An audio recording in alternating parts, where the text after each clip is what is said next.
नमस्कार स्टूडेंट्स। आज हम मल्टीपिलर के भाग 2 के अंतर्गत अध्ययन करेंगे गुणक का महत्व एवं गुणक इसकी क्या आलोचनाएं होती है, गुणक का महत्व क्या है और इसकी आलोचनाएं क्या है। तो गुणक की धारणा उत्पादन, आय एवं रोजगार के सिद्धांत में बहुत महत्वपूर्ण है।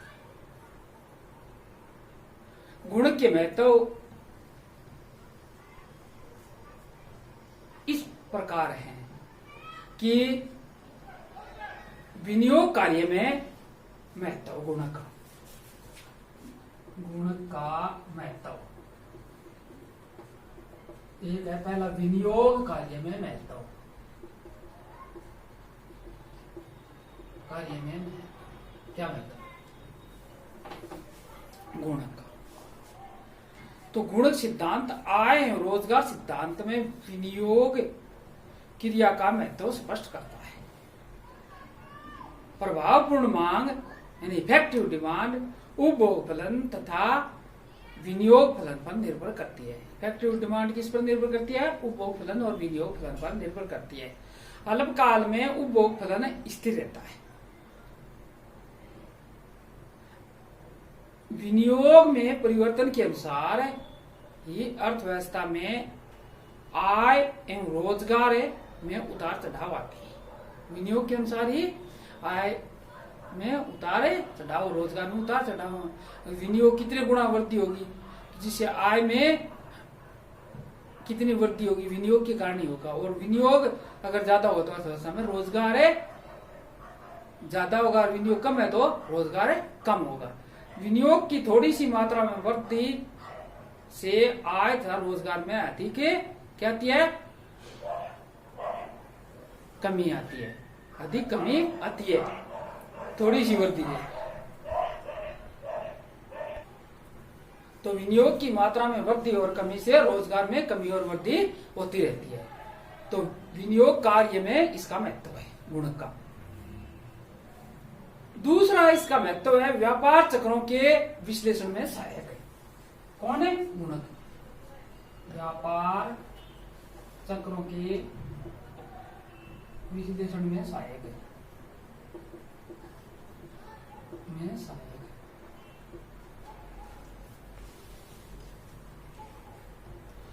गुणक सिद्धांत व्यापार चक्रों के विश्लेषण में सहायक होता है। यह सिद्धांत व्यापार चक्रों के दौरान अर्थव्यवस्था में भारी उतार चढ़ाव की व्याख्या तथा व्यापार चक्रों की विभिन्न अवस्थाओं का विश्लेषण करने में सहायक होता है, गुणक विश्लेषण। तीसरा इसका महत्व है बचत विनियोग में समानता स्थापित करने में सहायक। बचत विनियोग में समानता स्थापित करने में सहायक,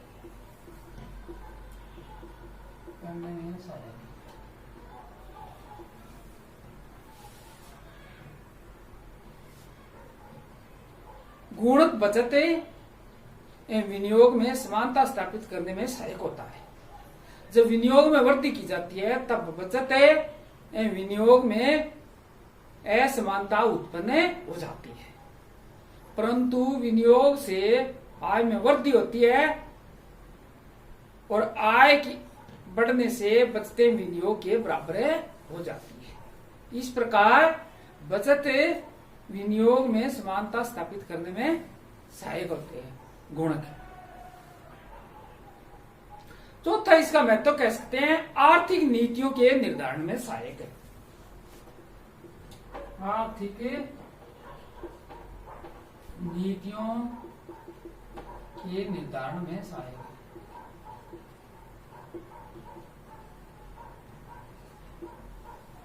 विनियोग। आर्थिक नीतियां कौन सी होती है? जैसे पूर्ण रोजगार नीति, पूर्ण रोजगार नीति,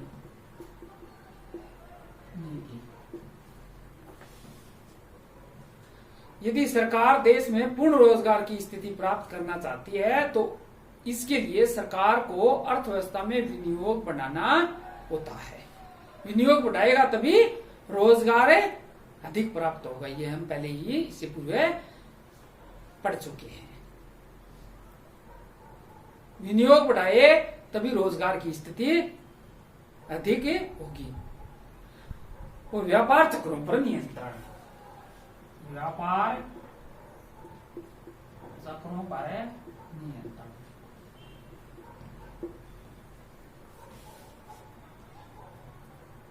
गुणक की धारणा सरकार को व्यापार चक्रों पर नियंत्रण करने में सहायक सिद्ध होती है।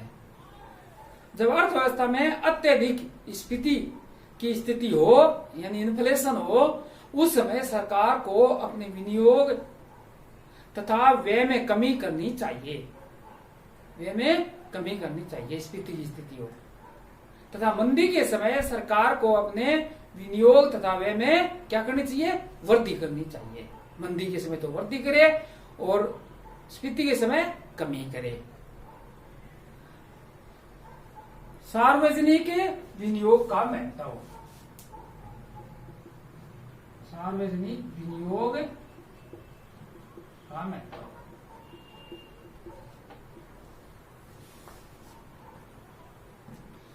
क्या है? सार्वजनिक विनियोग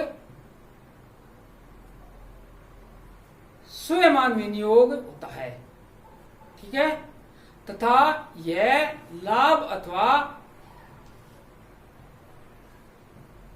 लाभ की भावना से प्रभावित नहीं होता।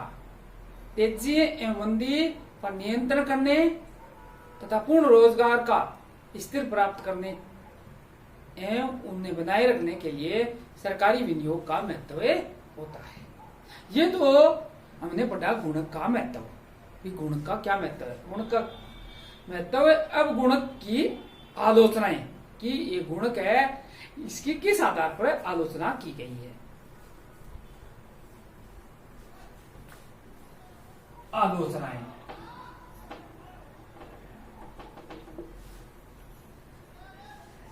सत्यधिक धारणा तथा समय अंतराल की व्याख्या नहीं की गई है। सत्यधिक धारणा है तथा समय अंतराल की इसमें व्याख्या नहीं की गई है। इस आधार पर इसकी आलोचना की जाती है कि किस की गुण की धारणा एक सत्यधिक धारणा है तथा विनियोग की वृद्धि तथा आय की अंतिम अवधि के बीच होने वाले अंतराल को नहीं बताता गुणक का ये सिद्धांत। तो सत्यधिक की धारणा इस समय अंतराल की इसमें व्याख्या नहीं की जाती है। इसके आधार पर इसकी आलोचना की जाती है। इस आधार पर दूसरी इसकी आलोचना कह सकते हैं कि एमपीसी यानी सीमांत उपभोग प्रवृत्ति की अवास्तविक मान्यता पर आधारित है। यानी आय बढ़ने पर एमपीसी क्या होती है? घटती जाती है।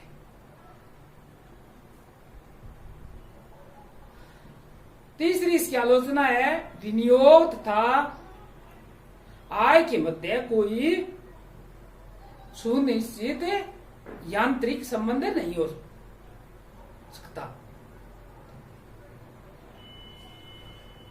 मनगढ़ंत एवं व्यर्थ धारणा, कौन सी गुणक की धारणा है? वो मनगढ़ंत एवं व्यर्थ धारणा है। स्टिगलर ने कहा है कि यह धारणा प्राय अनावश्यक एवं व्यर्थ है। कौन सी गुणक की धारणा अनावश्यक एवं व्यर्थ है? स्टिगलर ने कहा। पांचवी इसकी आलोचना है यह सिद्धांत एक पुनरुक्ति मात्र है। उपभोग को अत्यधिक महत्व देना अनुचित है। गुणक में किसको महत्व दिया गया? उपभोग को, यानी एमपीसी को, जबकि यह त्रुटिपूर्ण एवं अनुचित है, क्योंकि उपभोग पर मनोवैज्ञानिक सिद्धांतों का भी प्रभाव पड़ता है। हम सब जानते हैं यह अपूर्ण सिद्धांत है। किन्स का गुणक सिद्धांत क्या है? अपूर्ण है, प्राय अपूर्ण है।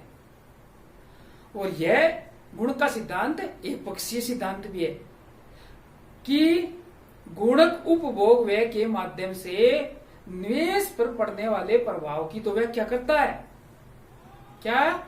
गुणक उपभोग व्यय के माध्यम से निवेश पर पड़ने वाले प्रभाव की व्याख्या तो करता है, परंतु निवेश पर पड़ने वाले उपभोग के प्रभावों की उपेक्षा करता है। इस प्रकार यह त्वरक सिद्धांत एक्सेलरेटर थ्योरी को भुला देता है। यह एक पक्षीय सिद्धांत है। सैद्धांतिक विश्लेषण प्रतिपादन स्थिर अवस्था में किया गया है। इसका विषय तो हम कह सकते हैं कि उपयुक्त आलोचनाओं के बाद, ये आलोचनाएं हैं, इन आलोचनाओं के बावजूद भी किन्स के गुणक सिद्धांत के संबंध में यह कहा जाएगा कि यह सिद्धांत आर्थिक विश्लेषण की एक महत्वपूर्ण अवधारणा है। एक महत्वपूर्ण अवधारणा है। यह प्राय नीति निर्धारण, व्यापार चक्रों के विश्लेषण तथा पूर्ण रोजगार के लिए एक उपयुक्त एवं लाभप्रद उपकरण है। तो आज हमने गुणक का महत्व, इसकी आलोचनाएं और शीर्षक के तौर पर कि यह एक महत्वपूर्ण एवं लाभप्रद उपकरण है। कौन? गुण, जो नीति निर्धारण, व्यापार चक्रों के विश्लेषण और पूर्ण रोजगार में उपयोगी है। आपने अच्छी तरह सुना व समझा, इसके लिए आपको धन्यवाद।